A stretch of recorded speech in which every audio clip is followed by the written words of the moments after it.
dari lubuk hati saya sendiri sebagai bapak itu yakin betul bahwa dia jujur dan ini kelihatan juga yang nggak penting, misalnya dia tinggalkan perusahaannya yang banyak untung tadi, berikan pekerjaan 4 juta manusia Indonesia, ditinggalkan itu, dan dia khusus mengerjakan adik-adiknya di bidang digital, di pendidikan. Kuasa hukum terakhir. Nah ini Pak, ini hadir sini aja Pak. Hadir Bapak Dr. Nono Anwar Makarim, Bapak kandung dari Nadiem Makarim. Beliau ini adalah, saya ulang. Sebentar dulu, bawel. Sebentar dulu, maju gimana ini? Ini, oke, maju. Ya, saya pegang. Lihat cincinnya kelihatan lebih jelas. Bukan, saya belum bicara, Bapak ini dulu mau bicara. Ya, jadi akan bicara Bapak Dr. Nono Anwar Makarim, Bapak kandung dari Nadiem Makarim. Beliau ini adalah ahli hukum terkenal dulu, angkatan 66, dan juga lulusan doktor hukum dari Harvard, dan juga mantan bos saya, 20 tahun saya satu kantor. Silakan Pak Makarim. Dan ibunya Nadiem itu Ibu Tika. Ya, ini orang tua dari Nadiem Makarim. Silakan Pak Makarim. Pertanyaan apa? Pak, tadi setelah disampaikan sidang pra-peradilan ini, harapannya Bapak sebagai orang tua seperti apa, Pak? Bebas dong, bebas. Karena dari lubuk hati saya sendiri sebagai bapak itu yakin betul bahwa dia jujur, dan ini kelihatan juga yang nggak penting, misalnya dia tinggalkan perusahaannya yang banyak untung tadi, berikan pekerjaan 4 juta manusia Indonesia, ditinggalkan itu, dan dia khusus mengerjakan adik-adiknya di bidang digital, di pendidikan. Kenapa Pak? Silakan Pak Tika, Bu Tika. Ibu, kenapa? Ya, Ibu dari Nadiem Makarim. Saya ibunya Nadiem, dan sebagai ibu, Turun. oh, ke bawah, oke. Terima kasih, Bu. Sebagai ibu dari Nadiem, oke. Sebagai ibu dari Nadiem, saya sedihnya luar biasa tentunya. Sedihnya karena dia anak saya, dan dia orang yang menjalankan nilai-nilai keadilan, kebersihan yang berasal dari pendidikan kita berdua sejak kecil, bahwa orang itu harus bersih, harus jujur, harus tidak boleh mengambil hak orang lain, dan kami tidak menyangka bahwa ini akan terjadi, tetapi kami tetap berharap dan berkeyakinan bahwa proses hukum akan dijalankan dengan baik untuk mendapatkan kebenaran ini. Pasti penegak hukum akan mencoba sebaik-baiknya untuk melakukan itu. Oke, Pak Makarim ini adalah dua-duanya lulusan Harvard. Beliau dokter hukum dari Harvard, ibunya dari Harvard juga. Kondisi Mas Nadiem sendiri bagaimana saat ini? Oke, dia sakit, dia agak sakit, tapi dia oke lah. Udah ditangani gitu. Udah ditangani. Oke. Sudah sempat jenguk, Bu? Sudah sempat jenguk? Mau di sini. Dudi. Nah, sekarang kuasa hukum. Saya kelihatan. Terima kasih atas kehadiran saudara. Nanti di sini ada 2 tim pengacara, saya sama Dr. Dodi yang ganteng ini. Ya, kalau saya hanya 2 hal. Satu, selama pemeriksaan saya tidak melihat ada pertanyaan apapun bagaimana korupsi itu dilakukan dan buktinya apa. Itu yang paling, padahal itu kan hal yang sangat vital.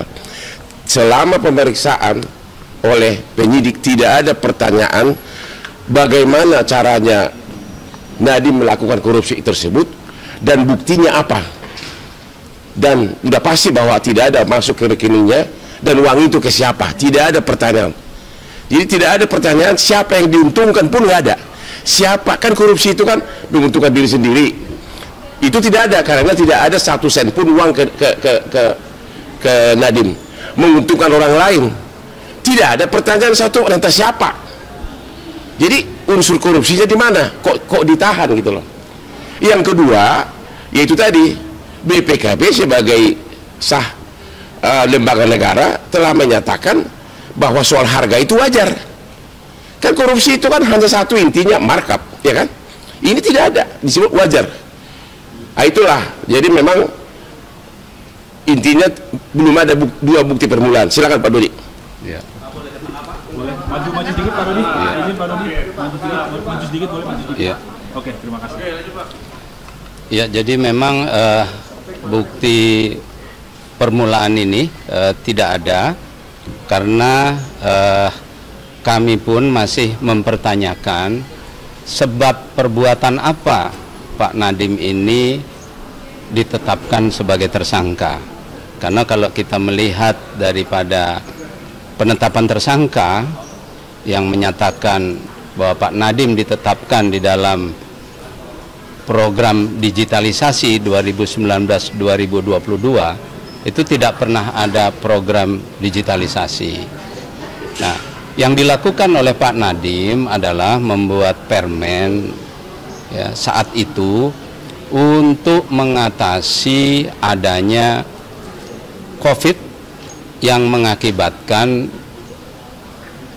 pembatasan kegiatan berskala besar sehingga pendidikan tidak bisa dilakukan, pendidikan harus dilakukan melalui daring. Oleh karena itulah dibuat permen ya, untuk tujuan mengatasi akibat kondisi COVID saat itu. Nah, bukti permulaan yang mana ada hubungannya dengan apa perbuatan yang dilakukan. Begitu juga kerugian negaranya berapa, menguntungkan siapa, ada hubungannya dengan perbuatan apa. Nah, kita mengharapkan bahwa nanti penyidik akan menyampaikan perbuatan apa yang sebenarnya dilakukan oleh Nadiem sehingga Nadiem ditetapkan sebagai tersangka.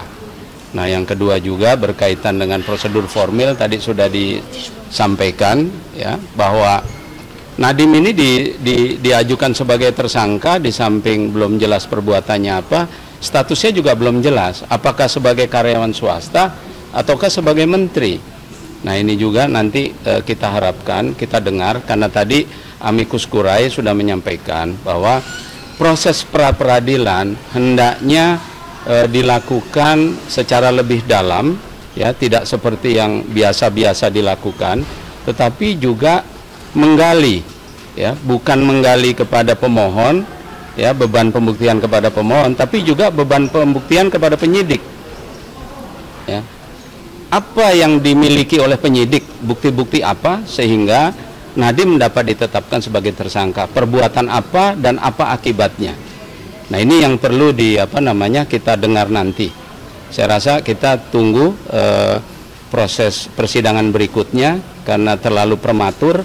Kita tunggu apakah penyidik nanti dapat menyampaikan ya dasar perbuatan apa, bukti-buktinya apa saja, ya, karena tadi sudah jelas dikatakan Nadiem tidak ada mens rea, ya, tidak pernah ada bukti mens rea, tidak pernah ada bukti Nadiem menerima uang atau benefit apapun, dan tidak pernah ada bukti bahwa Nadiem, ya, di dalam bukti permulaan yang menunjukkan bahwa Nadiem memang dari awal berkehendak untuk mengambil keuntungan dengan menetapkan aplikasi Chrome atau menguntungkan, ya, menguntungkan orang lain. Jadi aplikasi Chrome ini benar-benar ya disusun oleh tim teknis Ya nanti kita lihat ya, seperti itu. Pak Dodi, terkait dengan pertemuan Pak Nadiem dengan pihak Google, ini apakah benar murni membicarakan terkait dengan pendidikan ini Ya, atau yang lain? nanti kita tunggu ya, kita Pra-peradilan dulu deh. pra-peradilan dulu. Itu sudah substansi, ya. Satu-satu Nanti dulu. mengganggu nanti, Ya. ya, kita tunggu. Apa? Bang Lukman tadi sepertinya kasusnya menjurus sama seperti yang dialami oleh Tom Lembong. Ada kemungkinan nggak mengajukan abolisi kepada Presiden? Oh, belum ada kepikir sampai ke sana. Ya. Ada pesan khusus nggak di pra-peradilan pertama dari Nadiem sendiri, Pak Lukman? Pesannya bebaskan. Tegas gitu. Iya dong. Karena itu. Nanya lagi pesan khusus. Ketawa dia. Ya bebaskan. Tidak ada pemeriksaan uangnya kemana, siapa yang diuntungkan. Yang jelas 1 sen pun tidak ada pertanyaan tentang si Nadiem. Ini nggak ada bukti apapun. Yaitu siapa yang diuntungkan. Apa keuntungan bagi pribadi? Apa keuntungan bagi pribadi? Tidak ada pertanyaan itu. Dan bahkan BPKP mengatakan normal. 2 kali diaudit loh. 2 kali audit BPKP. Mau apa lagi? Dan di dalam konferensi pers dari Kejaksaan tadi sudah dikutip, bisa dilihat di media juga, bahwa dia baru mau menghitung. Ya. Dia Nah, baru mau. sudah ditetapkan tersangka. Ya. Tapi dalam konferensi pers Kejaksaan Agung baru mau menghitung kerugian negara. Berarti belum ada bukti, sudah tersangka dan kemudian ditahan. Artinya terlalu prematur ya, Dokter? Ya harus dibatalkan penetapan tersangka. Bukan prematur, tidak ada 2 alat bukti. Bukan prematur. Bukan prematur. Tidak. Lu maunya prematur melulu lu. Bang, salah satu yang dipermasalahkan oleh kejaksaan itu kan diputuskannya Chromebook itu tanggal 6 Mei, sementara kajian yang mengumpulkan Chromebook bulan Juni. Berarti mendahului kajian itu gimana sih, Bang? Ini kan perkara korupsi. Kita fokus dulu. Ada enggak permainan uang. Itu aja dulu deh. Ya, kan korupsi kan arahnya ke sana. Kalau yang lain hal teknis nggak usah dulu deh. Itu unsur 2 bukti permulaan itu, ya. Kalau itu nggak ada ya udah. Ya. Oke. Ya. Terima kasih. Nanti